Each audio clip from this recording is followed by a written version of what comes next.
C# Constructoring Programming Part 2. Kali ini kita akan belajar terkait metode dan parameter modifier.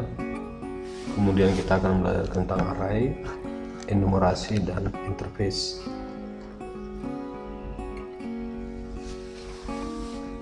Mempassing argumen bisa 3 cara, yaitu by value, itu yang biasa dilakukan, kemudian bisa modifier ref dan modifier out. Ref dan out itu mengubah nilai asli variabel di alamat memorinya. Jadi contohnya ref dan out ini seperti ini. Ref dan out, dan masing-masing ini adalah fungsi-fungsinya ya, fungsi-fungsi yang ref dan ini out. Ref dan out sama-sama mengubah di alamatnya, tapi ada perbedaan dasar bahwa ref harus diinisiasi terlebih dahulu, sedangkan out tidak. Jadi contohnya seperti ini. Jadi kalau ada variabel string 1 dan string 2 dan itu belum diinisialisasi seperti yang di atas ini sudah diinisialisasi, yang saya blok pakai komen, maka ref dia akan error karena ref itu harus diinisiasi terlebih dahulu. Kalau tidak, dia tidak akan bisa jalan. Kemudian ada optional parameter. Optional parameter ini adalah parameter yang ada di metode dan diberikan nilainya. Tujuannya adalah ketika metode ini dipanggil dan tidak di-assign nilai, maka otomatis default value-nya adalah di optional parameter yang sudah dibuat. Jadi ini sebagai defaultnya atau optional value-nya untuk parameter. Kemudian terkait dengan overloading method, ini adalah signature ya, atau pembeda antara metode yang namanya sama. Jadi di C# dimungkinkan pada kelas yang sama terdapat metode-metode yang namanya sama, tapi dia bisa dibedakan dengan jumlah parameter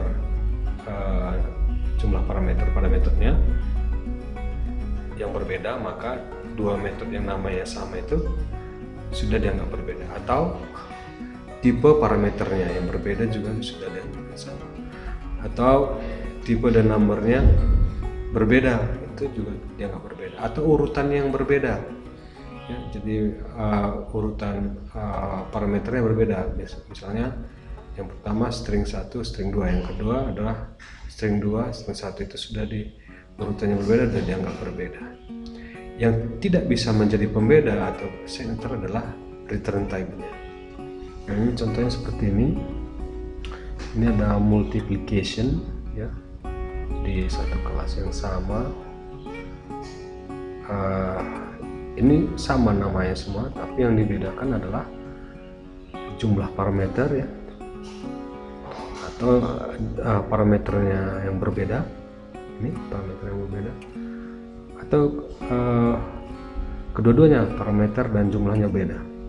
Nah, itu bisa memungkinkan nama metode yang sama dari kelas yang sama dibuat sama gitu ya, tapi yang dibedakan seperti yang tadi kita sebutkan. Tapi yang tidak boleh sama, yang tidak boleh menjadi pembedanya adalah returnnya ya. Misalnya ini nama-nama sama-sama square, tapi di sini returnnya integer, di sini returnnya double. Nah, ini bukan dianggap ini tidak akan bisa gitu. Jadi bukan dianggap metode yang berbeda. Jadi return type itu bukan signature. Kemudian ada namanya name parameter, jadi parameter yang dinamai gitu ya. Jadi ketika memasukkan value tertentu ya, itu bisa dipanggil num2, artinya nomor 2 ini diisi dengan nilai 3 ya. Tujuannya supaya lebih jelas saja ya, bahwa yang sedang dipanggil itu 62 gitu ya, atau di sini 61 dibuat nilai 6 beda, ini juga bisa dilakukan. Jadi ini tujuannya supaya lebih jelas saja, dan parameter ini supaya lebih clear dia bahwa dia sedang memanggil parameter tertentu, bukan hanya sekedar berdasarkan urutan gitu ya. Nah, dan kalau seperti ini, kalau tidak ada 6 parameter tentu akan error ya, karena di sini ada 2 parameter, di sini hanya dimasukkan 1. Kemudian kita akan melihat array atau bahasa Indonesia disebut senarai ya, yang sederhana ini adalah kumpulan data ya, yang memiliki tipe data yang sama, dapat diakses dengan indeks numerik ya. Jadi itu array ya, harus dia kumpulan data, himpunan data ya, kumpulan data yang punya tipe yang sama. Array ini adalah tipe reference type. Jadi di sisap itu ada dua jenis tipe, satu value type, yang kedua reference type. Value type pada variabel hanya terbuat nilainya saja. Reference type selain nilai disimpan juga lokasi di mana dia lokasi memori di mana dia disimpan, variabel itu disimpan. Berikut ini cara mendeklarasikan array. Yang pertama, kita bisa tentukan tipenya, di sini integer, dan ukurannya ditetapkan, yaitu bisa kita lakukan seperti ini. Kemudian yang lain, tipe ditentukan tapi ukurannya tidak ditetapkan, tapi berdasarkan jumlah data yang dimasukkan ya. Jadi di sini ada berapa, 0, 1, 2, 3, 4, 5. Nah ini, maka ini ukurannya 5. Kemudian bisa juga tipenya itu var ya. Jadi dengan var tipenya tidak ditentukan, tapi yang menentukan tipenya adalah tergantung jenis data yang dimasukkan, dan yang menentukan itu adalah compilernya.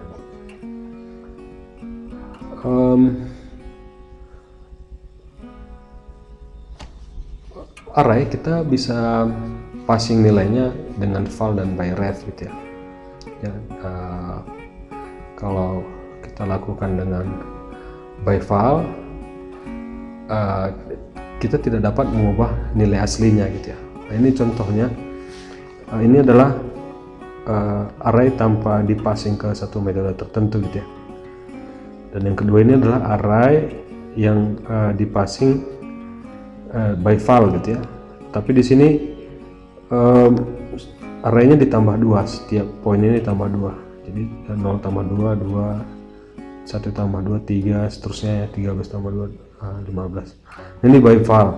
Nah, dan di by file ini ditambahkan array baru ya, tapi karena dia by val, maka nilainya adalah nilai array yang sebelumnya ditambahkan 2 saja. Berbeda dengan by ref. By ref, kalau kita di metodenya itu kita definisikan array baru, maka yang menjadi array sekarang itu adalah array baru yang baru definisikan ya, karena dia by refnya, by referensinya diubah, jadi dia bisa membuat array baru di sini. Nah, kemudian array juga tidak hanya satu dimensi ya, dia bisa 2 dimensi, 3 dimensi, dan seterusnya ya. Dan cara melukisnya adalah seperti ini, yang ditentukan tipenya ya. Kalau kemudian karena yang 2 dimensi, dia dibuat seperti ini ya, ada koma di sini, dan kemudian di create dia. Nah, ini yang 2 dimensi. Bagaimana cara menampilkannya ya? Cara menampilkannya pakai looping 2 kali ya.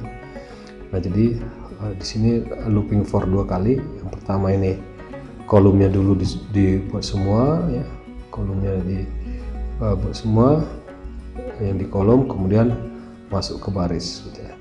Jadi urutannya kira kolom ya, kemudian ke baris-barisnya gitu ya, itu kira-kira. ini cara menampilkan. Ya tadi disebutkan array itu kumpulan data yang ukuran untuk setiap kolomnya sama ya, tapi untuk ada juga yang tidak sama, itu namanya inject array ya. Jadi ukuran kolom itu berbeda-beda tiap baris. Cara mendefinisinya seperti ini ya, ini 1, ini 2, 3, 4. Nah hasilnya seperti ini. Nah itu dimungkinkan ya untuk seperti itu, yang namanya inject array ini. Nah kemudian berikutnya adalah enumerasi ya. Enumerasi ini adalah pemberian angka ya, numeral ya, kepada sesuatu gitu ya, suatu himpunan data bisa gitu ya. Jadi definisinya, the keyword is used to declare enumeration is distinct type that consists of set of name constant called enumerator list. Nah ini contohnya enumerasi ya, contoh dari enumerasi. Jadi di sini menggunakan keyword enum ya. Nah ini ada days, ada month, ada jurusan gitu ya. Ya jadi kalau yang pertama ini enumerasinya tidak disebutkan gitu ya. Jadi Sunday, Monday, Tuesday, Wednesday, Saturday gitu ya. Kemudian di sini dibuat days ya, days panggil Sunday, di parsing ke integer, kemudian hari, maka otomatis dia adalah hari ke 0 ya. Kalau tidak ditentukan enumerasinya seperti apa ya, otomatis 0, 1, 2 seterusnya. Nah kalau kasus yang kedua adalah ditentukan di awalnya gitu. Di awalnya ditentukan enumerasi Januari itu adalah 1, maka otomatis berikutnya 2, 3 dan seterusnya ya. Jadi kalau ini kasusnya enumerasi Desember, maka akan muncul 12. Atau kasus yang ketiga semuanya diberi, misalnya informatika 1, sistem informatif 1, 2, elektro 1, 4. Nah maka ketika kita panggil misalnya elektro, maka enumerasinya 1, 4. Jadi ada 3 cara seperti ini untuk melakukan enumerasi. Ya ini jadi yang sudah dijelaskan sebelumnya, nilai default itu 0 ya. Tapi kalau diberi inisial, berikutnya mengikuti ya, mengikuti. Atau bisa juga diberikan ke semua anggota seperti ini gitu ya. Ada 3 cara ini untuk membuat enumerasi. Baik, berikutnya lah interface ya. Sekedar mengulang ya konsep di sisap ada metode shield ya, itu metode pada kelas induk yang tidak dapat di override, dia di shield gitu, tidak dapat di override atau ditimpa. Virtual dan abstrak metode pada kelas induk yang dapat di override kalau dia virtual dan abstrak. Nah kumpulan interface itu sebenarnya kumpulan abstrak ya. Jadi secara implisit metode di interface itu adalah public ya, walaupun tidak disebutkan public, dia itu adalah public dan bersifat abstrak ya. Tapi metode di interface bisa diimplementasi ya, dapat memiliki implementasi ya. Kalau abstrak kan tidak, abstrak tidak memiliki implementasi. Nah itu bedanya ya. Jadi ini contohnya ya, contoh sebuah interface, dia harus public ya, walaupun tidak disebut. Kalau tidak public ya tentu dia tidak bisa dipanggil di tempat yang lain. Jadi memang metode yang di dalamnya itu harus metodenya harus public ya. Nah kemudian interface itu bisa multi inheritance ya. Jadi misalnya interface itu isShape itu idroll dan internal. Jadi dia mewarisi 2 induk ini gitu. Hal ini tidak bisa kita lakukan di inheritance kelas gitu ya. Tapi di interface bisa kita lakukan multi inheritance, itu bedanya.